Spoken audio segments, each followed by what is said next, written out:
Hello friends, very good afternoon. Welcome to the Hindu editorial analysis. Independence day వచ్చేస్తుంది 15th August. ప్రతి నెల కూడా నేను ఫీజు పెరుగుతుందని చెబుతున్నాను, కానీ పెంచట్లేదు. చెప్పాలంటే పెంచలేకపోతున్నాను. అందరికీ అందుబాటులో ఉండాలి అనేది ప్రధాన ఉద్దేశంతో స్టార్ట్ అయిన ఆర్గనైజేషన్ కాబట్టి అంత తొందరగా ఫీజు అనేది నేను పెంచలేకపోతున్నాను.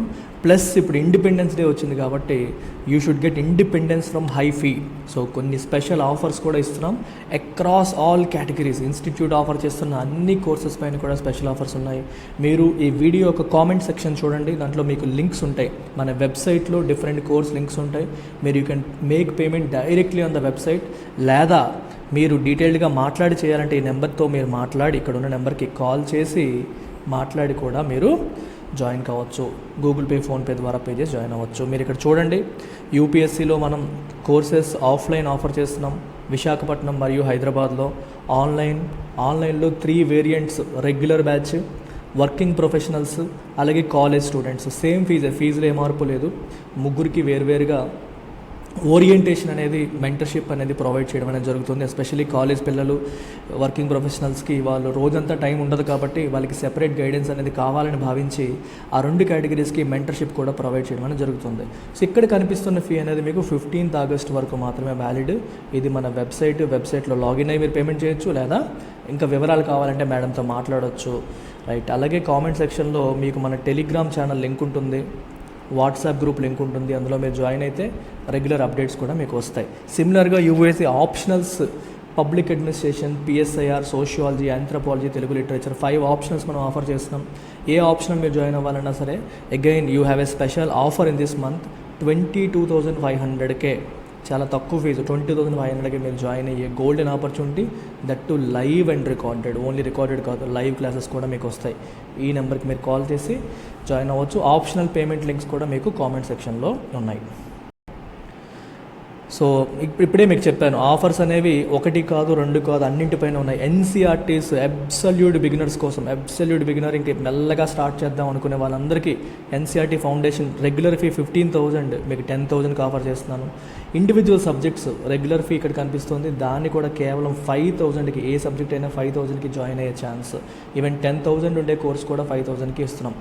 Again valid till 15th August. అలాగే the most beautiful current affairs course. ప్రతి ఒక్కరికి at every stage of preparation UPSC ఆస్పిరెంట్స్కి కావాల్సింది కరెంట్ అఫైర్స్. సో మన శ్రీనివాస్ సార్, హిందూ అనాలిసిస్ చేసే శ్రీనివాస్ సార్ డీల్ చేస్తున్న కోర్స్ ఇది. మంచి కోర్స్ అమ్మ. ఇది కూడా మీకు 10,000 కోర్స్ కాస్త 5,000కి ఆఫర్ చేస్తున్నాం. అలాగే ఆన్సర్ రైటింగ్, సివిల్స్కి ప్రిపేర్ అయ్యే వాళ్ళు అల్టిమేట్గా కొట్టాల్సింది ఏంటమ్మా, మెయిన్స్. మరి మెయిన్స్కి కావాల్సింది ఆన్సర్ రైటింగ్ ప్రాక్టీస్. మన కమ్యూనిటీ పేజ్లో కూడా నేను పెడుతున్నాను, మీరు చూస్తున్నారు. మన స్టూడెంట్స్, ఈ కోర్స్లో ఉన్న స్టూడెంట్స్ రాస్తున్న ఆన్సర్ షీట్స్ పెడుతున్నాను. డైలీ ప్రాక్టీస్ చేయడం వల్ల మీ ఆన్సర్ రైటింగ్ ఎబిలిటీస్ అనేవి బిల్డ్ అవుతాయి.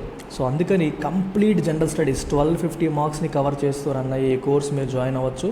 ఇది 10,000 పెట్టిన కోర్స్ ఇప్పుడు ఈ ఆఫర్లో 5,000కే వస్తుంది. ఇది మీరు కాంటాక్ట్ చేయాల్సిన నెంబర్. రైట్. సో ఇది ఇవాళ editorial. This is today's editorial. Title core constraints అనే పేరుతో వచ్చింది. జనరల్ స్టడీస్ పేపర్ 3 ఇండియన్ ఎకానమీకి సంబంధించింది. ప్రిలిమ్స్ పాయింట్ ఆఫ్ వ్యూలో ఉపయోగపడే ఎడిటోరియల్ ఇది. సో కోర్ సెక్టార్ డేటా అనేది కోర్ సెక్టార్ అవుట్పుట్ డేటా అనేది వచ్చింది. సో దాన్ని వివరిస్తూ ఎడిటోరియల్ అనేది సాగింది. సో యాజ్ యూజువల్ మీకు నేను ఎప్పుడు చేసేటట్టుగానే ఈ కోర్ సెక్టార్ డేటాను మనం అఫీషియల్ సోర్స్ నుంచి ఒకసారి మనం చూద్దాం. ఎవరు రిలీజ్ చేశారు, దీని కథ ఏంటి చూసి తర్వాత ఎడిటోరియల్లోకి వెళ్దాం. సో ఇక్కడ మీరు చూడొచ్చు క్లియర్గా, దిస్ 29th జూలై రోజు వచ్చిన ఆర్టికల్ ఇది, ఒక ప్రెస్ రిలీజ్ ఇది. This is by government of India, ministry of commerce and industry. గుర్తుపెట్టుకోవాలి మీరు, department for promotion of industry and internal trade, office of economic adviser. ఏం రిలీజ్ చేశారు వీళ్ళు? Index of 8 core industries. 8 core industries యొక్క ఇండెక్స్ని release చేశారు. దీనికి base year వచ్చేసి 2011-12. ఏ మంత్కి? జూన్ 2022. అంటే అర్థం ఏంటి? This is a monthly release. ఇక్కడ ఫర్ జూన్ అన్నారంటే అర్థం ఏంటి? ఒక నెలకి. సో ఇది మంత్లీ, ఎవ్రీ మంత్ కూడా ఇది వస్తూ ఉంటుంది. దీనికి బేస్ ఇయర్ ఏమో 2011-12. దీనికి అదేంటి ఒకసారి మళ్ళీ చెప్తాను. ఏ డేటా అది? Index of 8 core industries. ఆ 8 కోర్ ఇండస్ట్రీస్ ఏంటనేది మనకి తెలియాలి. 8 కోర్ ఇండస్ట్రీస్ అనేవి మనకి తెలియాలి. రిలీజ్ చేస్తుంది ఆఫీస్ ఆఫ్ ఎకనామిక్ అడ్వైజర్. ఈ office of economic adviser release చేసే ఇంకొక data point WPA, wholesale price index కూడా వీళ్ళే రిలీజ్ చేస్తారు. హోల్సేల్ ప్రైస్ ఇండెక్స్ కూడా వీళ్ళే రిలీజ్ చేస్తారు. సిమిలర్గా we have national statistical office, ministry of statistics and programme implementation. వీళ్ళు రిలీజ్ చేసేవి ఒక 2 ఇంపార్టెంట్ పారామీటర్స్ ఉన్నాయి. ఈ 2 మీరు కామెంట్ సెక్షన్లో పెట్టండి.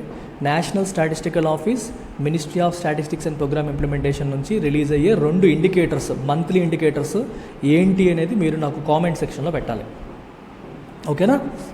సో ఇందులో 8 ఏముంటాయి చూడండి ఒకసారి. Coal, cement, electricity, refinery products, fertilisers, steel, natural gas, ఇవి 7 plus crude oil. Crude oil ఎందుకు రాయలేదంటే ఈ 7 పెరిగాయి, క్రూడ్ ఆయిల్ ప్రొడక్షన్ తగ్గింది, అందుకని చెప్పి అది అక్కడ రాయలేదు. సో అదర్వైజ్ ఈ 8ని మనం కోర్ ఇండస్ట్రీస్ అని చెప్పి అంటాం. కోర్ ఇండస్ట్రీస్ అని చెప్పి అంటాం. We have another data point called IIP, index of industrial production. మీకు మరెందుకు చెప్పేస్తాను. ఇండెక్స్ ఆఫ్ ఇండస్ట్రియల్ ప్రొడక్షన్ అనేది NSO వాళ్ళు రిలీజ్ చేస్తారు. నేషనల్ స్టాటిస్టికల్ ఆఫీస్, MOSPI వాళ్ళు రిలీజ్ చేయడం అనేది జరుగుతుంది. ఈ ఇండెక్స్ ఆఫ్ ఇండస్ట్రియల్ ప్రొడక్షన్ అనేది దేశంలో ఉన్న హోల్ ఇండస్ట్రియల్ యాక్టివిటీని రిప్రజెంట్ చేస్తుంది. అంటే అన్ని ఇండస్ట్రీస్ని ఇది రిప్రజెంట్ చేస్తుంది. వీటిలో ఈ కోర్ ఇండస్ట్రీస్ అంటే 8 మోర్ ఇంపార్టెంట్ అనమాట. 8 కోర్ ఇండస్ట్రీస్. ఈ 8 కోర్ ఇండస్ట్రీస్ అనేది ఈ IIPలో 40% వెయిటేజ్ ఉంటుంది. సరే ఇక్కడ చూసారా, 40.27%. సో IIP అనేది ఇంకా పెద్ద ఇండెక్స్, అన్నింటినీ కవర్ చేస్తుంది ఇండస్ట్రియల్ డేటా అంతా. దాంట్లో ఈ 8 కోర్ ఇండస్ట్రీస్ కంప్రైజ్ 40.27%. అది మీరు ప్రిలిమ్స్ పాయింట్ ఆఫ్ వ్యూలో గుర్తుపెట్టుకోవాల్సిన అంశం. ఓకేనా? సో ఇక్కడ మీరు చూడొచ్చు ఆల్ 8 కనిపిస్తున్నాయి ఇక్కడ. Coal, crude oil, natural gas, refinery products, fertilisers, steel, cement, electricity. Overall 100 వేసుకుంటే మీరు మ్యాక్సిమం వెయిటేజ్ అనేది అడుగుతారు కొన్నిసార్లు. వెయిటేజ్ దేనికి ఎక్కువ ఉంది మీరే చూడండి. ఎస్, రిఫైనరీ ప్రొడక్ట్స్కి మ్యాక్సిమం వెయిటేజ్ ఉంది, ఫాలోడ్ బై ఎలక్ట్రిసిటీ. అన్నింటికంటే ఎక్కువ వెయిటేజ్ ఈ 8 కోర్ ఇండస్ట్రీస్లో రిఫైనరీ ప్రొడక్ట్స్, తర్వాత మీకు ఎలక్ట్రిసిటీ, తర్వాత స్టీల్, ఆ తర్వాత వచ్చేసి కోల్ అనమాట. ఇలా ఈ 8లో మళ్ళీ ఈ 4 పెద్దవి. అన్నింటికంటే పెద్దది రిఫైనరీ ప్రొడక్ట్స్ అని చెప్పి మనం తీసుకోవచ్చు. సో ఇక్కడ బేస్ ఇయర్ ఏం చెప్పారు, 2011-12. అంటే మీకు రఫ్గా చెప్తాను, 2011-12 ప్రాంతంలో ఈ 8 ఇండస్ట్రీస్ యొక్క టోటల్ అవుట్పుట్ని మనం 100 యూనిట్స్ అనుకుంటే, ఫర్ ఎగ్జాంపుల్ 10,000 యూనిట్స్ అనుకుంటే, దాన్ని వీడు 100 అనుకోండి అని చెప్పాడు. సో ఆ నెక్స్ట్ ఇయర్ లెట్సే వీటి యొక్క టోటల్ ప్రొడక్షన్ 10650 అయి ఉండొచ్చు అనుకోండి. 10,650 యూనిట్స్ అనుకోండి. అప్పుడు ఏమవుతుంది, ఇండెక్స్ 106.5 అవుతుంది. ఇలాగా మీకు అర్థమైందా? ఆ టోటల్ ప్రొడక్షన్ ఆ ఇయర్ ఎంత ఉందో మనకు తెలీదు. ప్రిజంప్షన్ తీసుకుందాం, 10,000 యూనిట్లు అనుకోండి, దాన్ని 100 అనుకోవాలి అంటున్నాడు. దాన్ని 100 అనుకుంటే ఒకవేళ పెరిగితే ఈ 100 ఎంత అవుతుంది, ఒకవేళ ఇది తగ్గితే ఈ 100 ఎంత అవుతుంది, అలా క్యాలిక్యులేట్ చేస్తారనమాట. అలా క్యాలిక్యులేట్ చేయగా ఎవ్రీ ఇయర్ ఇండెక్స్ అనేది వస్తూ ఉంటుంది. ప్రతి ఇండెక్స్ని ప్రీవియస్ ఇయర్తో కంపేర్ చేస్తే మనకి పర్సంటేజ్ గ్రోత్ ఎంత ఉందని తెలుస్తుంది. ఇది మంత్లీ ఉంటుంది, ఇయర్లీ ఉంటుంది, క్వార్టర్లీ కూడా మనం క్యాలిక్యులేట్ చేసుకోవచ్చు. I hope you have understood this. Get in to our ఎడిటోరియల్కి వెళ్ళిపోదాం. టైటిల్ వచ్చేసి కోర్ కన్స్ట్రైంట్స్. కోర్ ఇండస్ట్రీస్ కదా, అందుకని కోర్ కన్స్ట్రైంట్స్ అంటే కొన్ని అడ్డంకులు ఉన్నాయి. గ్రోత్ ఉంది, బాగానే ఉంది, కానీ కొన్ని అడ్డంకులు కూడా ఉన్నాయి, వాటినే కన్స్ట్రైంట్స్ అంటారు అని రాశారు. Infrastructure sectors headline growth may be robust but it is not broad based yet. Very very important sentence. Infrastructure sectors headline growth అంటే ఓవరాల్గా బయటికి మనకి కనిపిస్తున్న హెడ్లైన్ గ్రోత్, న్యూస్ పేపర్లో వచ్చే ఈ ఓవరాల్ గ్రోత్ ఏదైతే ఉందో మేబీ రాబస్ట్, స్ట్రాంగ్గా ఉంది, కానీ నాట్ బ్రాడ్ బేస్డ్ యట్. అంటే అర్థం ఏంటంటే if something is broad based which means there is growth in every sector. అన్ని సెక్టార్స్లోనూ గ్రోత్ ఉంటే అది బ్రాడ్ బేస్డ్ అంటాం. కొన్ని సెక్టార్స్లో మాత్రమే గ్రోత్ ఉంటే అది బ్రాడ్ బేస్డ్ కాదు. మీకు సింపుల్ ఎగ్జాంపుల్, మీరు ఎగ్జామ్ రాశారు, మ్యాథ్స్లో 100%, కెమిస్ట్రీలో 100%, ఫిజిక్స్లో 100%, లాంగ్వేజెస్లో 60-70 వచ్చాయనుకోండి, మీకు ఓవరాల్ పర్సంటేజ్ బాగుంటుంది. Your score may be robust but it is not broad based. ఎందుకని? లాంగ్వేజెస్లో బాగా తక్కువ వచ్చాయి, ఓకే, మనకి హిందీలోను, ఇంగ్లీష్లోను, తెలుగులోను తక్కువ వచ్చాయి అని చెప్తాం. అప్పుడు బ్రాడ్ బేస్డ్ కాదు. అలాగే కొన్ని సెక్టార్స్లో గ్రోత్ ఉండి కొన్నింట్లో లేదంటే అప్పుడు బ్రాడ్ బేస్డ్ కాదు అని అర్థం. The 8 core sectors of Indian economy are not only account for over 4/10 అంటే ఎంత 40%, ఇందాక మనం చూపించాం, of it's measured industrial output, but also ఈ మెజర్డ్ ఇండస్ట్రియల్ అవుట్పుట్ ఏంటి? IIP. దేశం యొక్క టోటల్ ఇండస్ట్రియల్ అవుట్పుట్ IIP. ఈ ఐఐపిలో 8 కోర్ ఇండస్ట్రీస్ డేటా ఎంత 40.27%. దాన్ని ఇక్కడ ఏం రాశాడు ఓవర్ 410 అని రాశాడు. దాంట్లో ఈ 40% మాత్రమే కాదు, but also serve as an indicator of the momentum in investment activity through demand for items such as cement and steel. చూడండి, దేశంలో ఇప్పుడు ఈ కోర్ సెక్టర్స్లో సిమెంట్ ఉంది, స్టీల్ ఉంది. సిమెంట్కి స్టీల్కి డిమాండ్ బాగుంది, ఈ రెండు సెక్టర్లు బాగా గ్రో అయ్యేంటి అర్థం ఏంటి, కన్స్ట్రక్షన్ యాక్టివిటీ బాగా పికప్ అయిందని. మరి కన్స్ట్రక్షన్ చేసినప్పుడే స్టీల్ అవసరం, సిమెంట్ అవసరం, బాగా పికప్ అయిందని. కన్స్ట్రక్షన్ యాక్టివిటీ దేన్ని ఇండికేట్ చేస్తుంది, ఇన్వెస్ట్మెంట్ యాక్టివిటీని. అంటే కొత్తగా ఒక కంపెనీ పెడుతున్నారు, సో బిల్డింగ్ కడుతున్నారు, కొత్తగా ఎక్స్పాన్షన్ చేస్తున్నారు, బిల్డింగ్ కడుతున్నారు. అంటే కొత్త బిజినెస్ పెట్టినా, ఉన్న బిజినెస్ని ఎక్స్పాండ్ చేయాలన్నా కన్స్ట్రక్షన్ జరగాలి. కన్స్ట్రక్షన్ జరగాలంటే నీకు సిమెంటు స్టీలు అవసరం. సో సిమెంటు స్టీలు వాడకం పెరుగుతోంది, వాటి అవుట్పుట్ పెరిగిందంటే కన్స్ట్రక్షన్ యాక్టివిటీ పెరిగిందని, దాని అర్థం ఇన్వెస్ట్మెంట్ యాక్టివిటీ పెరిగింది దేశంలో అని చెప్పి ఒక పాజిటివ్ ఇండికేషన్ వస్తుంది. Electricity generation is a good proxy for overall demand in the economy. ఓవరాల్గా కంట్రీలో ఇండస్ట్రియల్ డిమాండ్ ఎలా ఉందని చెప్పాలంటే ఎలక్ట్రిసిటీ డిమాండ్ చూస్తే సరిపోతుంది. అన్ని ఇండస్ట్రీస్ ఫంక్షన్ అవుతున్నాయి, రోజంతా ఫంక్షన్ అవుతాయి అనుకోండి, they will consume electricity. Electricity consumption పెరిగింది అనుకోండి, దానికి తగ్గట్టుగా సప్లై పెరగాలి. సో ఎలక్ట్రిసిటీ సప్లై పెరిగింది, ప్రొడక్షన్ పెరిగిందంటే ఓకే, ఎలక్ట్రిసిటీకి డిమాండ్ బాగుంది. ఎలక్ట్రిసిటీకి డిమాండ్ బాగుందంటే దేశంలో ఇండస్ట్రియల్ ప్రొడక్షన్ చాలా బాగుందని చెప్పి మనం ఓవరాల్గా బాగుందని చెప్పొచ్చు. అందుకే ప్రాక్సీ అన్నారు. సో దీన్ని బట్టి అది చెప్పేయచ్చు అని. While fertiliser production numbers help gauge agriculture activity. Fertiliser production చూస్తే మనకి ఏమర్థమవుతుంది, అగ్రికల్చర్, ఫెర్టిలైజర్స్ బాగా సేల్ అవుతున్నాయి, సో పంటలు ఎక్కువగా వేస్తున్నారు రైతులు. ఓకే, అగ్రికల్చర్ యాక్టివిటీ గురించి మాకు ఐడియా వస్తుంది. గాజ్ అంటే మెజర్, క్యాలిక్యులేట్ చేయొచ్చు, అగ్రికల్చర్ యాక్టివిటీ ఎలా ఉందో మనం చెప్పొచ్చు అని అర్థం. So it is heartening. Heartening అంటే ఒక హ్యాపీ, మంచిది, గుడ్ సైన్ అని అర్థం. That the official index to measure these sectors output has registered 2 successive months of double digit growth. So ఈ సెక్టార్స్లో డబుల్ డిజిట్ గ్రోత్ వరుసగా 2 నెలలు, మేలోనూ డబుల్ డిజిట్ గ్రోత్ వచ్చింది, జూన్లోనూ double digit growth వచ్చింది. కాబట్టి it is a very happy moment, heartening, ఆనందదాయకమైన news ఇది. Factoring in the 9.3% uptick for these sectors in ఏప్రిల్లో ఎంత పెరిగాయి, 9.3% పెరిగాయి. And it was 19.3% and 12.7% in May and June. మేలో 19.3%, జూన్లో 12.7%.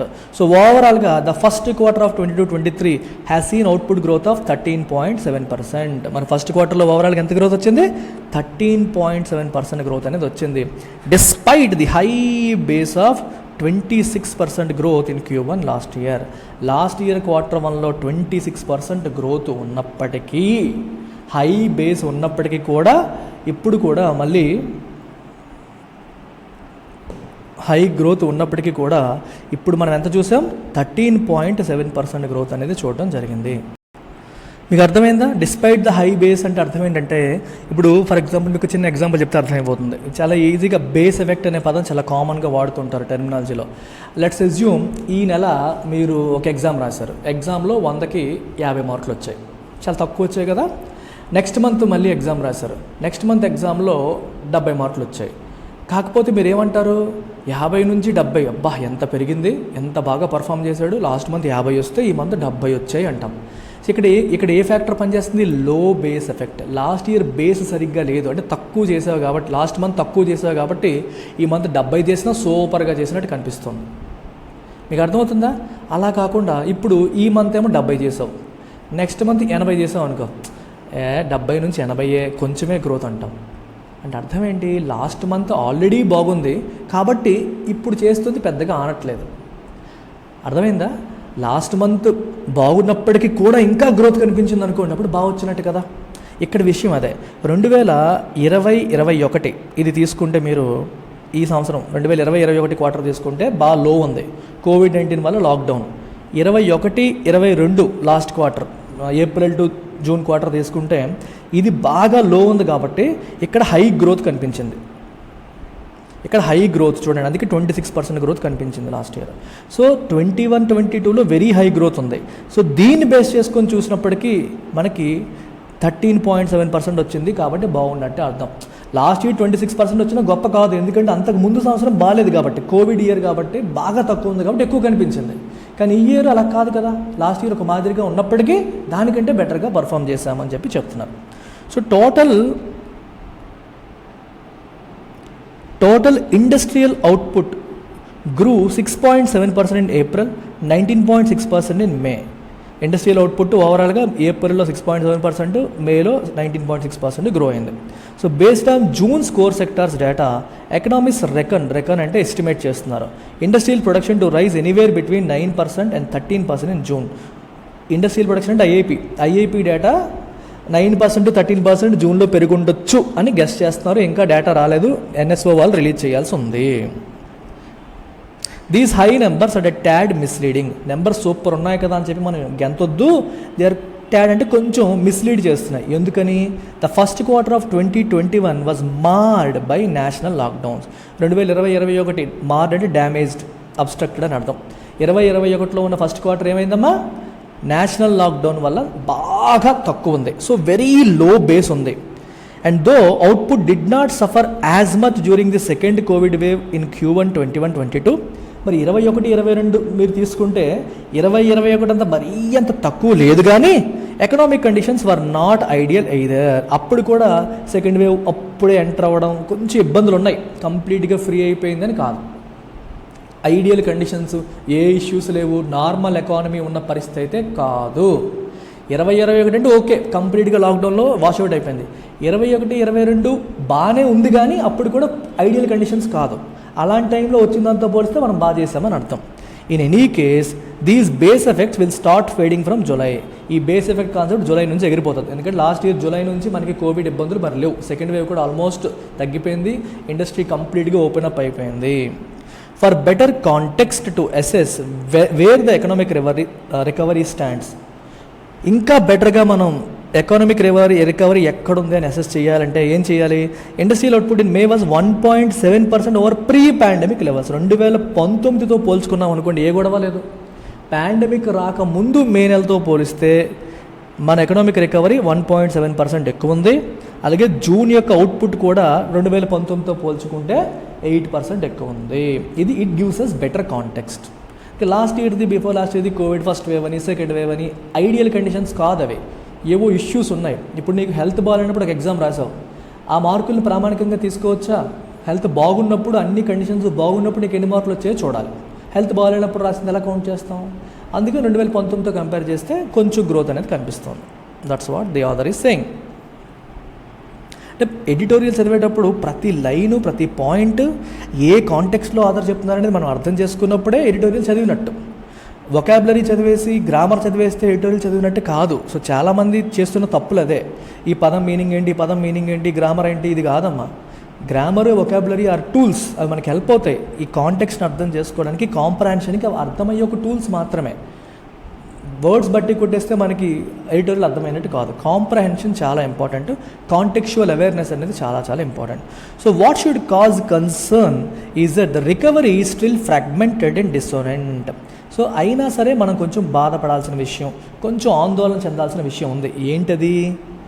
That the recovery is fragmented అంటే అర్థం ఏంటి? మొక్కలుగా ఉంది, ఫుల్ ఫ్లెడ్జ్డ్గా రాలేదు, డిసోనెంట్గా ఉంది. అంటే అన్ని చోట్ల, అన్ని రంగాల్లో కంప్లీట్గా రికవరీ వచ్చినట్టు కాదు, కొంచెం ఇర్రెగ్యులర్గా ఉంది రికవరీ అని అర్థం. డిసోనెంట్గా ఉంది అంటే ఇర్రెగ్యులర్గా ఉంది, హార్మోనియస్గా లేదు అని అర్థం. మోర్ ఓవర్ ద రిబౌండ్ అంటే రికవర్ అవ్వడం, rebound momentum seems to be flagging. Recover అవుతున్నట్టుగా కనిపిస్తుంది, కానీ momentum seems to be flagging అంటే డిక్లైనింగ్ ఇన్ స్ట్రెంగ్త్. అంటే మొమెంటమ్ అనేది తన స్ట్రెంగ్త్ని కోల్పోతుంది. చూడండి, core output decline 4.08% in June over May 2022తో పోల్చుకుంటే. అంటే లాస్ట్ ఇయర్ జూన్తో పోలిస్తే బాగుంది, కానీ ఈ సంవత్సరం మేతో పోలిస్తే సీక్వెన్షియల్లీ ఎలా ఉంది? తక్కువ ఉంది. అందుకే డిక్లైనింగ్ అని చెప్పి రాశారు, ఫ్లాగింగ్ అని రాశారు. ఫ్లాగింగ్ అంటే declining in strength. Just 4 infra sectors drove most of the growth in June. మనకి 8లో 4 మాత్రమే గ్రోత్ని డ్రైవ్ చేసాయి. Led by coal output. Coal ఏమో 13.1% పెరిగింది, cement rising 19.4%. Crude oil output ఏమైందమ్మా? ట్యాంక్డ్, తగ్గిపోయింది బాగా. జూన్లో కూడా తగ్గిపోయింది, మేలో కొంచెం పెరిగింది, జూన్లో తగ్గిపోయింది మళ్ళీ. While natural gas grew a mere 1.2%. Natural gas only 1.2% grow అయింది. స్టీల్ కూడా తక్కువే, 3.3% గ్రో అయింది.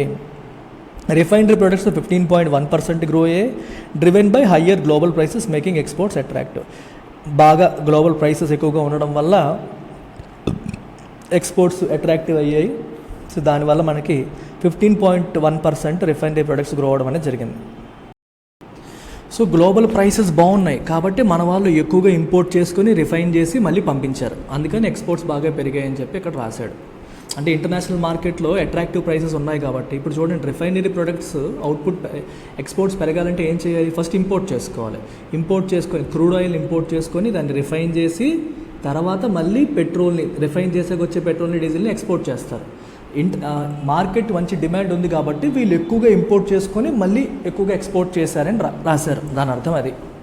And electricity rose 15.5% signaling domestic demand. Electricity బాగా పెరిగిందని అర్థం ఏంటి? డొమెస్టిక్గా డిమాండ్ బాగుందని అర్థం.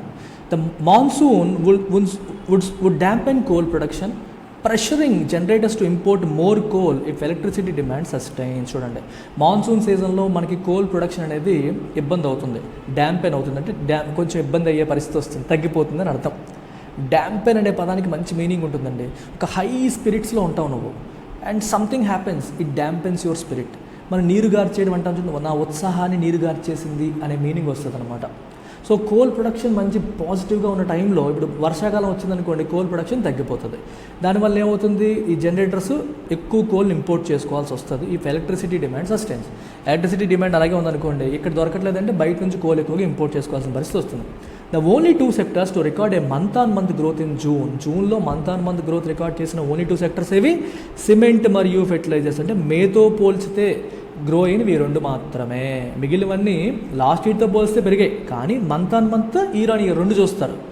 మేతో పోలిస్తే ఈ 2 మాత్రమే పెరిగాయి. They also face head winds. Head wind అంటే అర్థం ఏంటి? ఎదురుగాలి. Head wind, tail wind. Tail wind అంటే సంథింగ్ దట్ సపోర్ట్స్.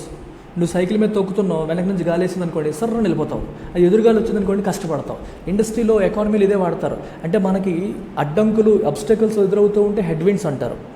మంచి సిచ్యువేషన్స్ ఎదురయ్యాయి అనుకోండి, మనం చేస్తున్న పనికి బయట మార్కెట్ ఇంకా పాజిటివ్ పారామీటర్స్ వల్ల సహకరించి ఇంకా ముందుకెళ్ళిపోయాం అనుకోండి, దాన్ని టెయిల్ విండ్ అంటాం. మీకు పేటీఎం మోడ్ ఉన్నాడు, పేటీఎం మోడ్ అప్పుడే ఇంకా డిజిటల్ మనీ, పేటీఎం చేయండి చేయండి అని గొంతు చించుకుంటున్నాడు, కానీ ప్రజలు పట్టించుకోవట్లేదు. డిమానిటైజేషన్ వచ్చింది. డిమానిటైజేషన్ వచ్చేసరికి చేతుల్లో క్యాష్ లేక అందరూ డిజిటల్గా ట్రాన్సాక్ట్ చేయడం మొదలుపెట్టారు. సో డిమానిటైజేషన్ యాక్టెడ్ అయితే tailwind for him. Demonetisation వాడికి ఒక్కసారికి టెయిల్ విండ్ లాగా పనిచేసింది. అలా అన్నమాట. అది సడన్గా వచ్చే ఒక పాజిటివ్ మొమెంటం. ఇది హెడ్ విండ్, దానికి ఆపోజిట్ ఎదురుగాలి. ఈ రెండిటికి కూడా హెడ్ విండ్స్ ఉన్నాయి, కొన్ని ఎదురుగాలు ఉన్నాయి. ఎందుకని చూడండి, cement production is expected to taper off on the same meteorological account as coal. అంటే మీటరలాజికల్ అర్థం ఏంటి? Related to atmospheric concerns. అంటే వర్షాకాలం వల్ల మనకి కోల్ ప్రొడక్షన్ అలాగే తగ్గుతుందో సిమెంట్ ప్రొడక్షన్ కూడా అలాగే తగ్గుతుంది అని చెప్పి రాస్తున్నారు. ప్రొడక్షన్ కూడా తగ్గుతుంది. ట్యాపర్ ఆఫ్ అంటే తగ్గిపోవడం. As an uneven monsoon could hurt fertiliser demand. ఇంకోటి ఏంటి? మాన్సూన్ ఒక మాదిరిగా ఉంటే పర్లేదు, ఒకసారి బాగా ఎక్కువైపోయి బాగా తక్కువైపోయి ఇలా ఉందనుకోండి, దానివల్ల ఫెర్టిలైజర్ డిమాండ్ కూడా తగ్గిపోతుంది. The good news is that the centre's capital spending, crucial to sustain economic recovery, bounced remarkably in June to 68,000 crore from an underwhelming 28,000 crore in May. Capital spending అంటే అర్థం ఏంటి? ప్రభుత్వం యొక్క ఖర్చు దేంట్లో?